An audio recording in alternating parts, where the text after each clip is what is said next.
Good morning, सत श्री अकाल, आदाब, वेलकम। मैं जितेंद्र वर्मा, वरिष्ठ अध्यापक संस्कृत। आज फिर से आपका स्वागत करता हूं हमारे YouTube channel Sanskrit with Jitendra में। आज का जो हमारा टॉपिक रहेगा वह पररूप संधि। पररूप का मतलब होता है दूसरा रूप आदेश होना। तो हम आज पररूप संधि को जानने का प्रयास करेंगे, समझने का प्रयास करेंगे। तो आइए देखिए कि पररूप संधि का जो सूत्र है वह क्या है, और उस सूत्र के माध्यम से हम और उदाहरणों के माध्यम से हम पररूप संधि को समझेंगे।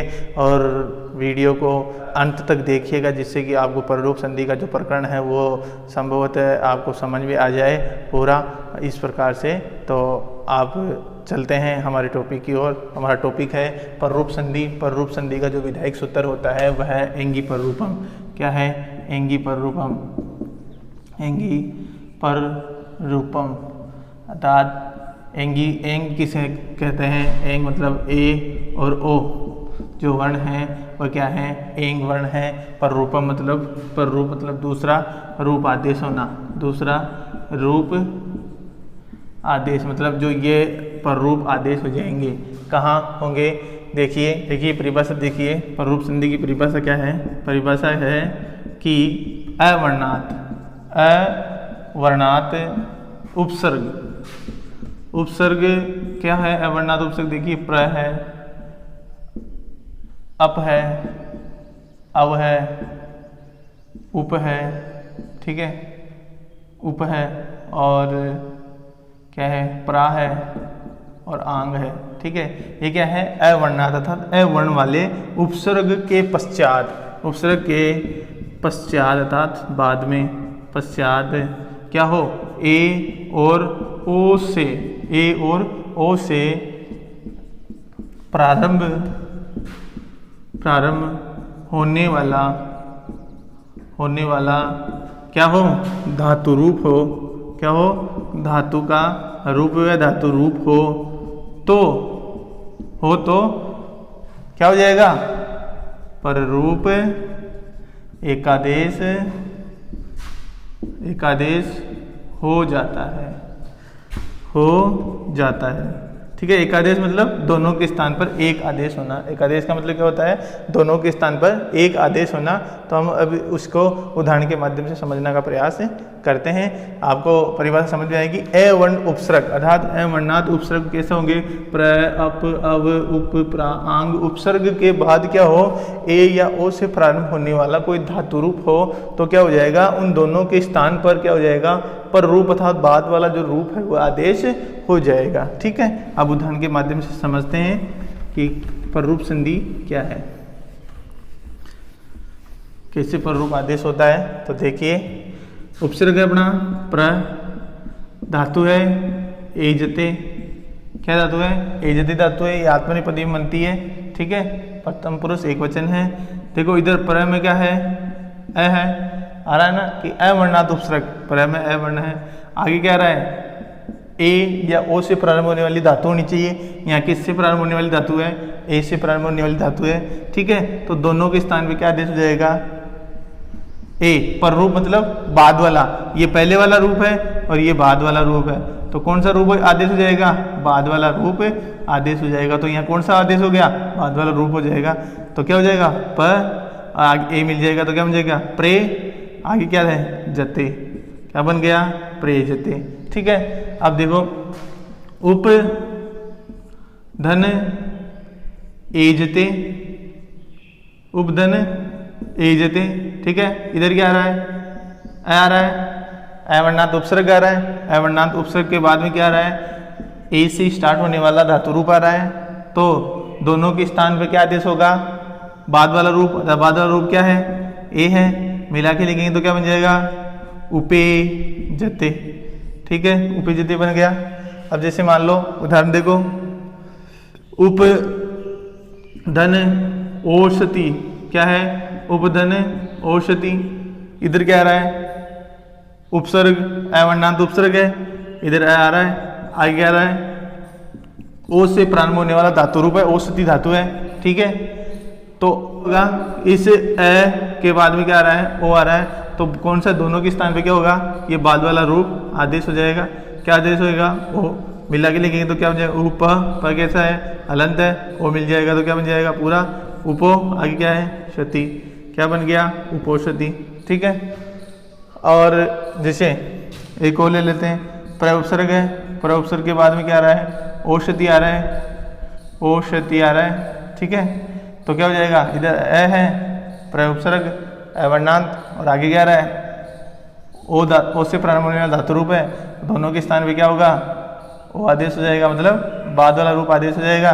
तो मिला के लिखेंगे तो क्या बन जाएगा, प्रोषति, क्या बन जाएगा, प्रोषति। इस प्रकार से अगर आपसे ये उदाहरण पूछे जाए तो प्रयजते का संधि विच्छेद पूछे तो प्रधन एजते, उपेजते का पूछे तो उपधन एजते, और प्रधन औषधि का संधि रूप पूछे तो प्रोषधि, ठीक है। उसी प्रकार उपौषधि का पूछे तो उपधन औषधि। तो यहाँ पे कौन सी संधि हो रही है, पर रूप संधि हो रही है। और पर रूप संधि क्या कहती है कि एंगी पर रूपम, अर्थात एंग वर्ण को, एंग वर्ण जो पर रूप आदेश हो जाता है, कब होता है कि अवर्णात उपसर्ग के बाद में अगर एंग वर्ण हो तो दोनों के स्थान पर रूप आदेश हो जाता है। इस प्रकार हमने पर रूप संधि के पहला जो टॉपिक था वो पढ़ा। अब पढ़ रहे हैं पर रूप संधि का दूसरा टॉपिक, वह है सकंद्वादिषु पर रूपम वाच्यम। तो देखिए इसको भी समझने का प्रयास करते हैं। सूत्र है सकंद्वादिषु पर रूपम वाच्यम, ठीक है। सूत्र क्या है, सकंदु आदि सुपर रूपम वाच्यम, अर्थात सकंदु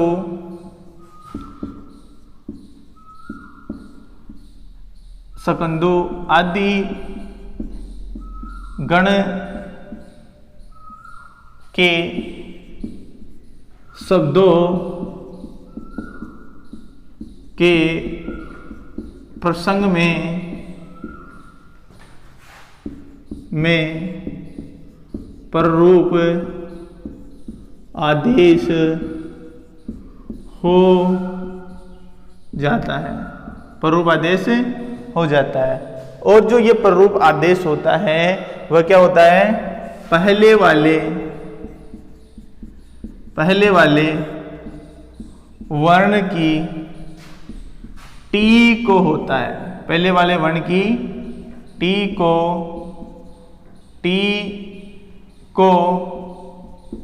होता है, ठीक है। ये जो पर रूप आदेश है वो किसको होगा, पहले वाली वर्ण की टी को आदेश होगा। तो समझने का प्रयास करते हैं। सकंदु आदि गण के शब्दों के प्रसंग में क्या हो जाता है, पर रूप आदेश हो जाता है, पर रूप एकादेश हो जाता है, पर रूप एकादेश हो जाता है, अर्थात एकादेश हो जाएगा, दोनों के स्थान पे एक आदेश हो जाएगा। तो उदाहरण देखिए,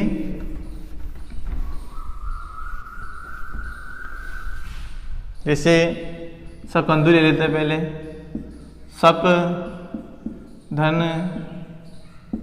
अंदु, ठीक है, सक धन अंदु। और उसने क्या किया, ये जो पर रूप आदेश है वो पहले वाली टी को होगा, क्या होगा, अ, आगे क्या रहा है, अ। वैसे तो क्या होना चाहिए था, आ होना चाहिए था, परंतु यहाँ क्या है, सकंदु आदि शब्दों के प्रसंग में क्या हो जाता है, पर रूप एकादेश हो जाता है। और ये पर रूप आदेश क्या होता है, पहले वाले वर्ण की टी को होता है। तो यहाँ पे टी क्या है, अंतिम स्वर को, शब्द के अंतिम स्वर को क्या कहते हैं, टी कहते हैं। तो अंतिम स्वर क्या आ रहा है इसमें, अ है, इसलिए इस टी को क्या हो जाएगा, इस टी के स्थान पे क्या आदेश हो जाएगा, जो बाद वाला अ है वह आदेश हो जाएगा, ओनली अ आदेश हो जाएगा। तो क्या बन जाएगा, सकंदु। अगर मान लो पर रूप आदेश नहीं होगा तो क्या हो जाता, सकांदु बन जाता। अब देखो दूसरा उदाहरण देखिए, कर्क धन अंदु, ठीक है। कर्क में क्या है, अ, आगे भी क्या आ रहा है, अ, इसलिए जो ये अंतिम टी है सकंदु और करकंदु के क्या प्रसंग में क्या होगा, इस बाद वाले और पहले वाले के स्थान पर जो ये बाद वाला है ये आदेश हो जाएगा, पर रूप आदेश हो जाएगा। मिला के लिखेंगे तो क्या बन जाएगा, करकंदु, क्या बन गया, करकंदु। उसी प्रकार जैसे मनस धन ईशा, मनस धन ईशा, ठीक है, मनस धन ईशा। अब इसकी इस वर्ण की टी क्या है, अस है, इस वर्ण की क्या है, टी है, अस है, और आगे क्या आ रहा है, ईशा आ रहा है। तो बाद वाला वर्ण क्या है, पहले वाले वर्ण और बाद वाला वर्ण, तो दोनों के स्थान पे कौन सा आदेश होगा, बाद वाला वर्ण होगा, प्रसंग कौन से सकंदु आदि शब्दों के अर्थ में क्या हो जाएगा, जो पर रूप है या बाद वाला जो रूप है वह एक आदेश हो जाता है। तो बाद वाला रूप क्या है, ई है। बाद वाला रूप क्या है, ई है। तो यहाँ पे ई हो जाएगा। तो यहाँ पे क्या बच गया, मन। क्या बच गया, मन।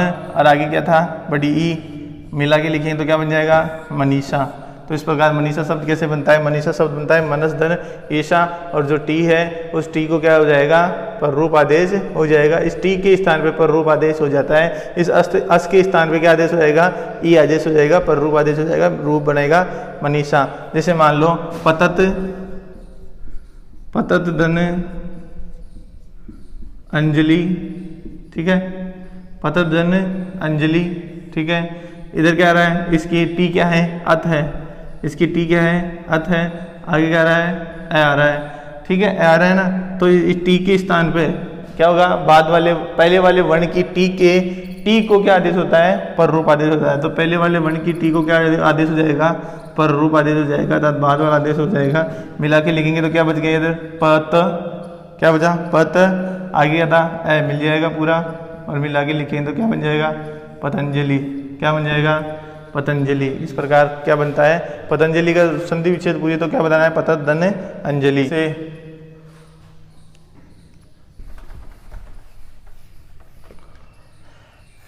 कुल धन अटा, ठीक है।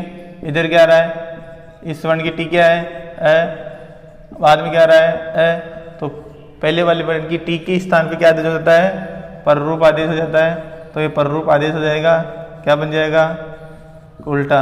तो ये जो शब्द है वो क्या होते हैं, फिक्स होते हैं। सकंदु आदि पर रूपम वाच्यम, सकंदु के प्रसंग में क्या होता है, सकंदु आदि शब्दों के प्रसंग में होने पर क्या हो जाएगा, पर रूप आदेश हो जाएगा। और ये पर रूप जो आदेश होता है वह पहले वाले वर्ण की टी के स्थान पर आदेश होता है।